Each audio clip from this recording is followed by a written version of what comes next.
People say secrets fade with time, but one woman carried hers until the final years of her life, and it terrified her more than anything she saw in World War II. A nurse stationed at Roswell claimed she walked into a room she was never supposed to enter. What she witnessed inside leaves researchers speechless. It wasn't a plane crash victim. It wasn't a test dummy. It wasn't even human, at least according to her notes. And the strange part is how her story lines up with classified projects, missing logs, and quiet statements from people who usually never talk. When you pay attention, her account reveals more than a mere tall tale. It's intertwined with real military actions, secret files, and the disorder linked to one of the most famous recoveries in US history. If one nurse really saw what she claimed, then Roswell wasn't a mix-up at all. It was a moment when someone ordinary walked straight into something the government never planned to share. And that moment has lingered for more than 70 years.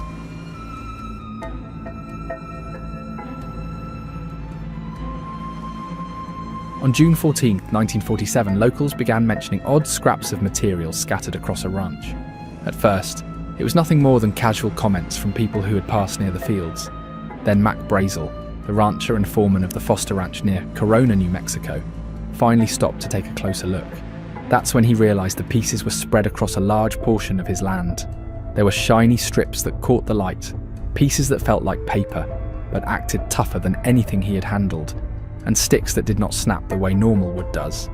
Mac did not think much of it the first time. He was rushing through chores and did not want to lose time, but a few weeks later, he came back with his family and began picking some of it up. News about flying discs had already started spreading around nearby towns by then, and the more he held the pieces in his hands, the more he wondered if this was part of one of those stories. Before telling anyone in authority, he showed some of it to his neighbours, Floyd and Loretta Proctor. Loretta later said the wood-like pieces refused to burn and were so light that they almost felt hollow. Mac finally headed into Roswell and talked quietly with Sheriff George Wilcox. He did not make a big scene. He spoke in a low voice because even he was not sure what he had brought in. The sheriff listened and then called the Roswell Army Airfield, since anything strange in the area usually went straight to them. Major Jesse Marcel from the base arrived not long after. He looked over the pieces and knew he had to take it up the chain, so he told Colonel William Blanchard. From there, things moved fast. Marcel was ordered to go back to the ranch with another officer named Sheridan Cavett and gather everything they could find. Military police even came to the sheriff's office and picked up the pieces Mac had left there. They took them straight to Colonel Blanchard at the base. Marcel and Cavett spent the night at the ranch and then spent the next day filling vehicles with debris. Marcel later said the pieces stretched across almost a mile of land. The public found out the very next day. Colonel Blanchard told the base public information officer, Walter Hout, to send out an official statement. The announcement said the army had a flying saucer in its possession, thanks to a local rancher and the sheriff. Local papers printed the headline right away, and phones at the Roswell radio station started ringing from places as far away as London. The base said the object had already been inspected and sent on to higher command, which made people even more curious about what had been found. But almost as soon as the story spread, it was shut down. The higher command in Fort Worth held a press event that same day. Brigadier General Roger Ramey said the object was only a weather balloon with a wind target attached. A weather officer pointed at the pieces laid out in front of them and said they were the same kind used to measure wind speed at high altitudes. The simple explanation replaced the earlier one in a matter of hours. Some people think this quick switch was set up by phone calls coming from Washington. Others aren't so sure and believe it was just the military trying to calm things down. The sudden attention had a strange effect on Mac Brazel. At first he seemed willing to talk, but once reporters kept pushing for details, he said he wished he had never said anything. During one interview, he even said that if he ever found something like that again, nobody would hear a word from him. He repeated the military's weather balloon line, but people around him felt that he no longer sounded like himself. He had said earlier that the pieces he found did not look like any balloon he had seen. According to some accounts, he changed his story only after days of pressure. He was even kept on the base for about a week and was not allowed to speak freely during that time. When he was finally released, he stuck to the new version of the story. So where did things go from here once Mac stopped talking? Soon enough, the open space around the wreck became harder to reach, and people nearby started saying that soldiers were turning cars away. Folks who lived along the highway north of Roswell talked about a long line of guards who stopped anyone trying to head west. It did not take long before the whole area felt closed off, almost like a place you were not supposed to look at. Soldiers who were part of the cleanup later explained that the field was huge. Some said it stretched about the size of a football field, while others said it ran close to 3/4 of a mile. They remembered military police everywhere and said they were there to make sure no one wandered near the strange pieces on the ground. According to certain researchers, even the hangars at the base were locked down in a way that seemed unusual for the time. While the soldiers kept the area sealed, the people who were allowed to handle the wreckage said the pieces felt different from anything they had worked with. One man named Robert Smith talked about loading crates that held a shiny foil that could be squeezed into a ball and then straightened out again with no marks on it. Others described strange little beams with markings that looked like tiny drawings in purple ink. Getting all of this out of the area took more help than most people expected. Soldiers filled trucks with the pieces from the ranch, and everything was moved to the base. The larger objects were carried on flatbeds and kept covered so no one could see what was inside. According to some accounts, this happened mostly at night. Earl Fulford, who served in the engineering squadron, said he was told late at night to lift a big wooden crate into an idling C-54 with armed guards keeping watch. He recalled working the debris field too, and said MPs were posted around it from start to finish. The shipments did not stay in Roswell. They were flown to Fort Worth and then moved again to places like Wright Field in Ohio and even Washington. Marcel was on one of the flights that took some of the boxes to Fort Worth, and he was joined by other crew members who said they were told very little about what they were carrying. Some people think the goal was to move everything so quickly that nobody in town had a chance to look at the materials long enough to understand what they really were. After the way the wreckage was moved out of the area, the talk inside Roswell shifted towards something even stranger. Glenn Dennis, a mortician with the Ballard Funeral Home in Roswell, had been dealing with the Roswell Army Airfield for routine mortuary work during July of 1947. A few days before everything unfolded, he got unusual calls from the base mortuary officer. They were not about typical supply needs. Instead, the officer wanted to know if the funeral home could provide very small, hermetically sealed caskets, roughly 3.5 to 4 feet long. He also wanted to know how embalming would affect bodies that had been exposed to harsh desert conditions. The question struck Dennis as strange, but he did not think much more about them until later. That changed when he was asked to drive out to the base to help transport an injured airman. He reached the hospital area around late afternoon and took his ambulance to the back of the infirmary. That was when he noticed something that set the stage for everything that followed. Several military ambulances were parked with their rear doors open. Inside one of them, he saw wreckage that looked like the bottom part of a canoe made of a shiny metal with a slight purple tint. The surface had markings that reminded him of old, Egyptian-style writing. Once he stepped into the building, the tension became obvious. As he walked down the hall toward the staff lounge, he saw a nurse he knew, a young second lieutenant who had just started her career. She held a cloth over her face, shaking, and told him in a low voice that he needed to leave immediately or he would get himself into trouble. She disappeared through a nearby doorway before he could respond. A captain then stepped forward and blocked his path. He questioned Dennis, ordered him to stay put, and soon 2 military guards arrived to escort him out. On their way toward the ambulance bay, Dennis heard someone yell for them to bring him back. The guards turned him around and brought him face to face with a red-haired captain whose expression, as Dennis later put it, was unlike anything he had seen. The captain told him flatly that he had seen nothing, and that if he talked, he would regret it. He added that someone would be picking Dennis's bones out of the sand if he said a word. A sergeant nearby joined in, saying Dennis would make good dog food. Only then did the MPs take him back to the funeral home, following his car closely the whole way. The next morning, the same nurse reached out to him by phone. She said she needed to talk and asked him to meet her at the officers' club. When they sat down, she was still shaken. Before speaking, she made him swear he would never use her name. Only after that did she explain what had left her so distressed. She told Dennis that she had walked into one of the medical rooms to get supplies and found 2 doctors working on bodies she had never seen before. The smell in the room was so strong she had to cover her mouth. The doctors eventually shut off the air conditioning, fearing the odour would travel through the hospital. Not long after, the operation was moved to a hangar because the air inside the room became unbearable. She described 3 bodies. 2 were torn apart and in pieces. The third was mostly intact. All three were small, only about 3.5 to 4 feet tall. Each had an oversized head, no hair, and skin that looked dark or black, possibly from sun exposure. The eyes sat deep in the skull. The nose was flat with 2 small openings. The mouth was only a narrow slit. And instead of teeth, there was thick cartilage. Their hands had 4 fingers with no fingernails. At the tip of each finger was a small pad that felt like a tiny suction cup.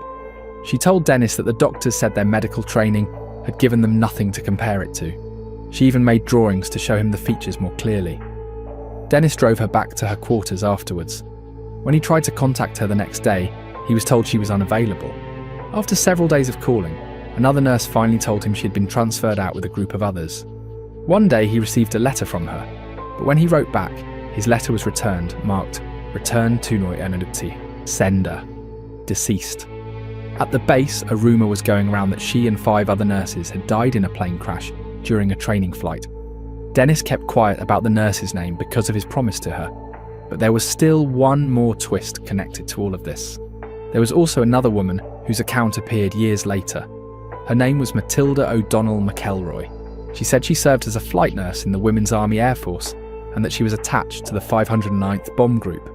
According to her account, she was told to drive the counterintelligence officer, Mr. Cavett, out to the crash site and give medical help if anyone had survived. She said she saw the wreckage when she arrived, along with several bodies that were already gone. She also said one of them was still conscious. What made her story stand out was her claim that the conscious being tried to communicate with her through clear thoughts rather than spoken words. She said she was the only person on site who could pick up those mental images, so she was assigned to stay with the being from 7 July through early August. She later said she spent nearly 6 weeks acting as its caretaker and interpreter, providing daily reports to the officers in charge. She described the being as short, thin and smooth-skinned, with a large head, long limbs and 3 fingers. She also said it did not breathe air or eat. She added that she was the only woman at the site and the only person who was not armed, which made her assignment even more unusual. There were claims in her notes about a sudden jump in rank and pay so she could meet the security level needed for the job. She also said she was kept alone in her quarters for long stretches and questioned repeatedly, which supports the idea that staff at the base were under heavy pressure. Some people feel her story stretched far past what others reported. Others point out that her details about height, limbs and head shape match what came up in other accounts from that same period. If her version is true, it would mean she was the only person who spent extended time with the surviving being after the crash. But if you listen to the people who study this closely, they say there is something else worth considering.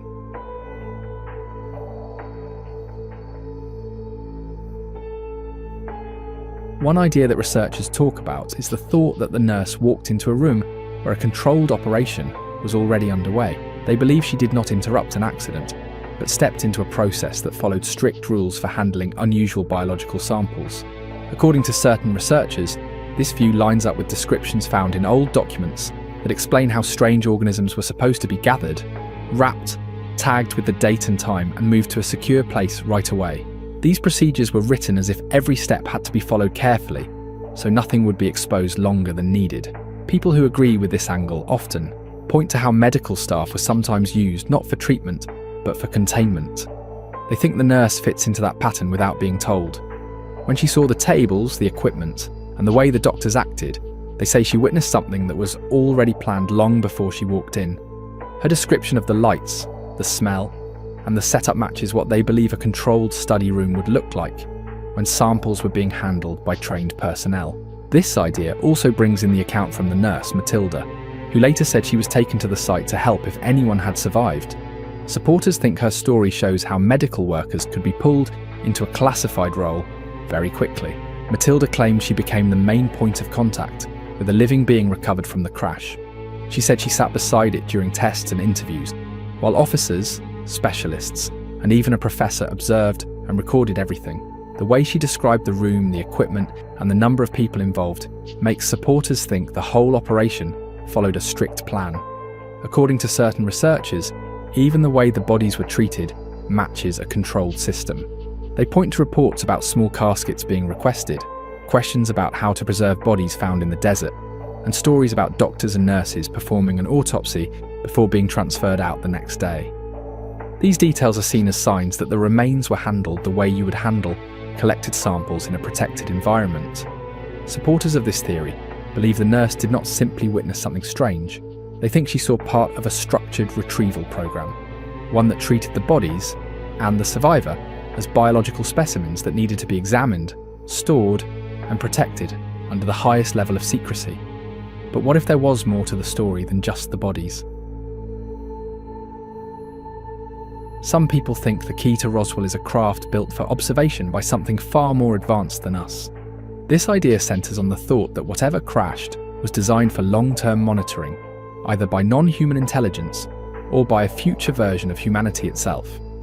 The official story does bring up Project Mogul, a classified balloon program that used long chains of microphones and reflectors to track nuclear activity. Supporters of that explanation say unusual materials on the debris field came from that gear. That is usually where the discussion ends on the military side. The wider theory, though, looks beyond that and points to accounts that claim the craft was a sophisticated surveillance vehicle not made on Earth. Much of this comes from the disputed notes linked to Matilda O'Donnell Mckelroy, who said she spoke with the surviving being from the crash. In her version, the pilot described itself as an officer and engineer from a group called the Domain. It supposedly explained that their missions involved reconnaissance and long-term observation of developing worlds. According to Matilda's account, the craft was built with features that do not match anything humans have produced.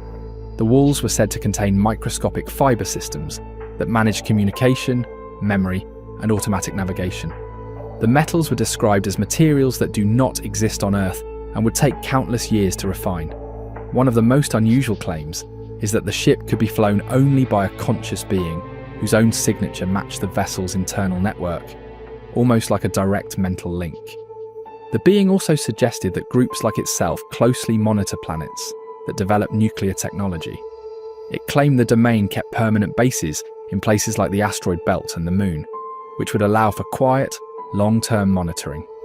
But why would they be so interested in Earth and New Mexico in particular? Another idea builds on the claim that the crash took place in an area already connected to early nuclear work. People who support this view think the timing and location were not random at all. They say the visitors came because something important was happening in New Mexico. In the interviews connected to the surviving being, it explained that its group had noticed the nuclear explosions the United States was testing in the desert. It said it was sent by her leaders to study those blasts and to gather information from the air so they could measure the radiation and understand how it might affect the land. According to certain researchers, this puts the entire trip into a clear mission that revolved around the new atomic power the country was developing. Some people think this connection becomes stronger when you look at who was based near the crash site. Roswell Army Airfield held the only unit in the world that could deliver nuclear weapons at that time. This was the same group that had dropped the first atomic bomb. The very first nuclear test, called the Trinity test, had also happened not too far from Roswell just 2 years earlier. Supporters say these details form a pattern that lines up neatly with the idea of visitors watching nuclear activity. The nurse's account often gets tied into this because she described one body that was still in good shape. That body belonged to the surviving being she was assigned to communicate with. Her job came from the fact that she could speak with it in a way no one else could. This made the body even more important for the people running the investigation. They used the weeks they had with it to learn about the mission and about the civilization it came from. The being told her that the body she saw was a special kind, designed for someone of high rank. It was not a regular organism. It was not a machine either. It was something built to last, which is why it stayed intact long enough for the long interviews. People who back this theory say the surviving body matched what you would expect from an operator sent on a careful mission to observe nuclear tests.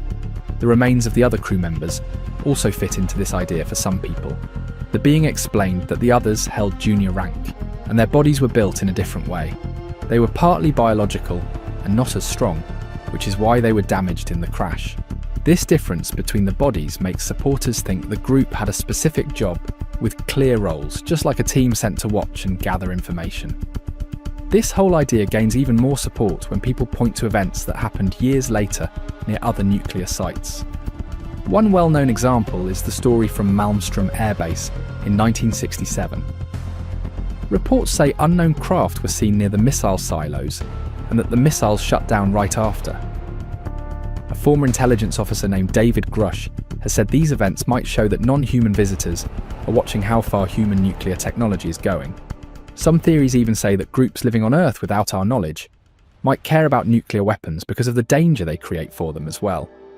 In that view, the bodies recovered at Roswell, including the one that could still communicate, were part of a mission that focused on understanding the risks created by atomic power. Some people go in a different direction and say the beings were not visitors from far away at all. They think the crash involved a group that has lived on Earth for a very long time, long enough to stay hidden from the rest of us. This idea is part of what some researchers call the crypto-terrestrial view. It suggests that non-human intelligences might already be here, in places people rarely see. They may live underground or in other closed-off parts of the planet. Supporters say the crash was one moment when this hidden group was exposed by accident. A story often used to support this comes from a woman named Shirley Wright, who was said to have worked with Albert Einstein in 1947. She later claimed the bodies found near Roswell were not aliens in the usual sense. She said they looked like humans but were an advanced kind, and that their kind lived under the surface of the Earth. It suggests there was once a very advanced human group that nearly died out long ago, but survived in small numbers. A former CIA officer named John Ramirez has also said he thinks some of these beings might move around among regular people without anyone noticing. According to certain researchers, the way the nurse described the bodies fits this older idea. Her account is often compared to folklore from Europe and other places. These older stories talk about small human-like beings living under the ground or inside hills and mountains. Some people know them as fairies or elves or other names. Many stories claim they lived in caves and tunnels and sometimes showed up in the open for short moments. Robert Kirk, a writer from the late 1600s, collected stories about these beings in his book, The Secret Commonwealth. He wrote about groups that lived below the ground in long passages, and he called them light bodies that were not quite like humans, but not something totally separate either. Supporters say this sounds strangely similar to the claims made in modern times. The nurse's description from Dennis's account of the recovered bodies is used to support this idea even further. Some people think those details help the idea that the beings might be a branch related to humans, but shaped differently because they lived in secret conditions for a very long time. There are also researchers who compare these modern reports with even older patterns. Anthropologist Michael Paul Masters notes that many close encounter stories from different times describe beings that are bipedal, hairless, big-headed, and thin-limbed. This appears again and again across many generations. Jacques Vallée has pointed out that people have described strange, humanoid figures for centuries. He thinks these events may not be new at all, but could be long-running interactions with something that changes how it appears depending on who is looking. Supporters of the crypto-terrestrial idea say the nurse's story fits right into this long line of older sightings. They believe her account shows a being that looks almost human but not quite. They say this is exactly what you would expect if a hidden species had lived beside us for thousands of years while staying out of sight.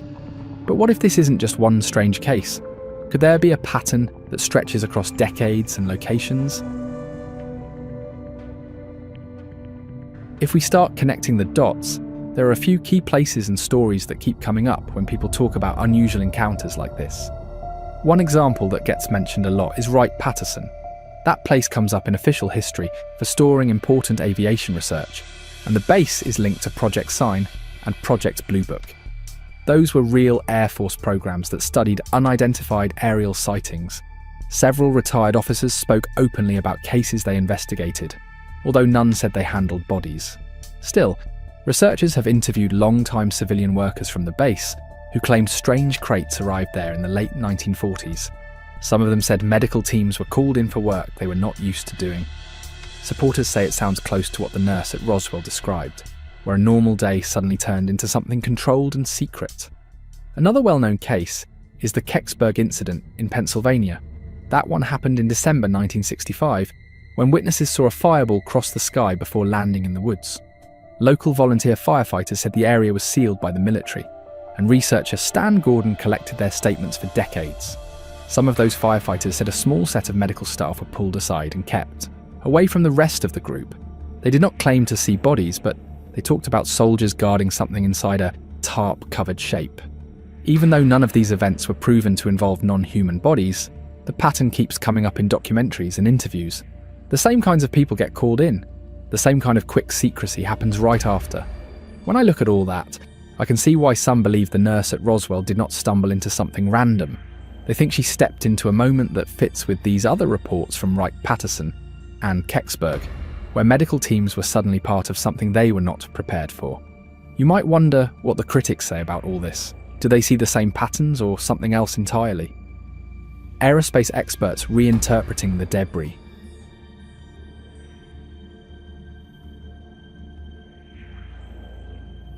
Some researchers start their pushback with a basic idea, and they argue the Roswell debris looked unusual only because people didn't know what they were looking at. This view says the debris probably came from a classified balloon project, not a craft. Looking at the verified records and the scientists who later spoke about those experiments helped me see why this argument is so common among historians. Project Mogul is the program most people bring up. The Air Force worked with researchers from New York University to launch long chains of high-altitude balloons that carried microphones meant to detect faraway nuclear tests. Physicist James Peoples and engineer Charles Moore explained that these balloons used unusual materials for the time. The radar reflectors were made with balsa wood and bright foil laminated together in a way that would have looked strange in 1947. Rancher Mac Brazel talked about finding pieces that looked shiny, light, and tough, which matches how Mogul reflectors were built. Another point researchers mention comes from the Air Force report published in 1944. That report confirmed Mogul flights passed through New Mexico during the exact window of the Roswell event. People who study Cold War secrecy argue that recovery teams for classified projects often worked fast and spoke very little. The rushed cleanup, the warnings and the tight control over the area matched the way other sensitive programs were handled during that period. Memory researchers also show up in this discussion. Psychologist Elizabeth Loftus has written for years about how stressful situations and scattered details can shape the way people remember events. Supporters of the balloon explanation say the mix of strange materials, military urgency, and strong emotions could have pushed some witnesses to fill in missing details, with assumptions that grew over time. Medical workers who believed they had seen bodies might have encountered moments where ordinary test dummies or damaged balloon parts were being moved. The Air Force later noted that some crash test dummies used in programs from the 1950s were later confused with events from earlier years. That example is often used to show how memories can blend together, especially when stories from different periods get repeated in the same community.